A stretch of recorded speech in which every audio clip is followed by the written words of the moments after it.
ఏపీలో మహిళలకు ఉచిత బస్సు పథకంపై ప్రభుత్వం కీలక నిర్ణయం తీసుకుంది.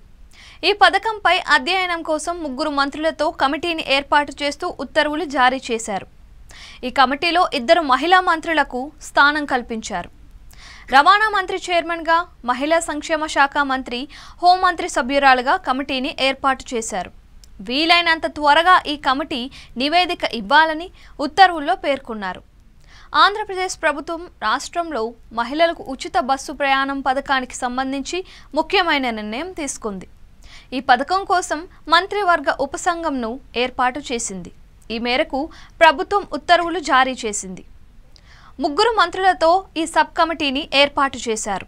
ఈ కమిటీలో రవాణా మంత్రి మండిపల్లి రాంప్రసాద్ రెడ్డి చైర్పర్సన్గా ఉన్నారు. అలాగే మహిళా శిశు సంక్షేమం, గిరిజన సంక్షేమ శాఖ మంత్రి గుమ్మడి సంధ్యారాణి, హోంమంత్రి వంగలపూడి అనిత కూడా సభ్యులుగా ఉంటారని ఉత్తర్వుల్లో పేర్కొన్నారు.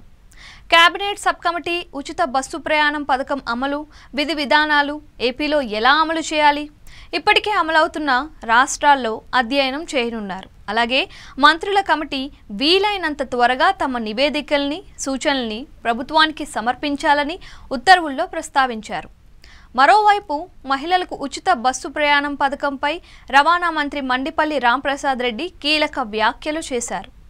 ఆర్టీసీ బస్సులో మహిళలకు ఉచిత బస్సు ప్రయాణ పథకం త్వరలోనే అమలు చేస్తాము అన్నారు. విశాఖపట్నం, విజయనగరం జిల్లాల్లో పర్యటించిన ఆయన ఈ వ్యాఖ్యలు చేశారు. డిపోలో పర్యటించిన మంత్రి అక్కడి ప్రయాణికులతో మాట్లాడి సౌకర్యాలను అడిగి తెలుసుకున్నారు. అలాగే మంత్రి స్వయంగా డిపోలో ఉన్న హోటల్, పార్లర్లో ఉన్న ఆహారం నాణ్యతను పరిశీలించారు. అక్కడే అల్పాహారం కూడా చేశారు. విజయనగరంలోని డిపో గ్యారేజీ దగ్గర మంత్రి 10 కొత్త బస్సులను ప్రారంభించారు. గత ప్రభుత్వ పాలనలో ఆర్టీసీ పట్టించుకోలేదని, కూటమి ప్రభుత్వం అధికారంలోకి వచ్చిన తరువాత గాడి తప్పిన ఆర్టీసీని సరైన మార్గంలో నడిపిస్తుంది అని చెప్పారు. 2 రోజుల క్రితం ఆర్టీసీ కార్మికులకు అండగా నిలిచేందుకు నైట్అవుట్ భత్యాలను పునరుద్ధరించమని గుర్తు చేశారు. ఆర్టీసీ ప్రభుత్వంలో విలీనం కాకముందు అనేక సౌకర్యాలు ఉండేవని గుర్తు చేశారు. గత ప్రభుత్వం మాత్రం అన్నింటినీ నిలిపేసింది అని అన్నారు. ఆర్టీసీకి సంబంధించి సమస్యలన్నింటినీ ఒక్కొక్కటిగా పరిష్కరిస్తామని, రాష్ట్ర వ్యాప్తంగా వీలైనన్ని ఎక్కువ ఎలక్ట్రికల్ బస్సుల్ని త్వరలోనే ప్రవేశపెడతాము అని చెప్పారు.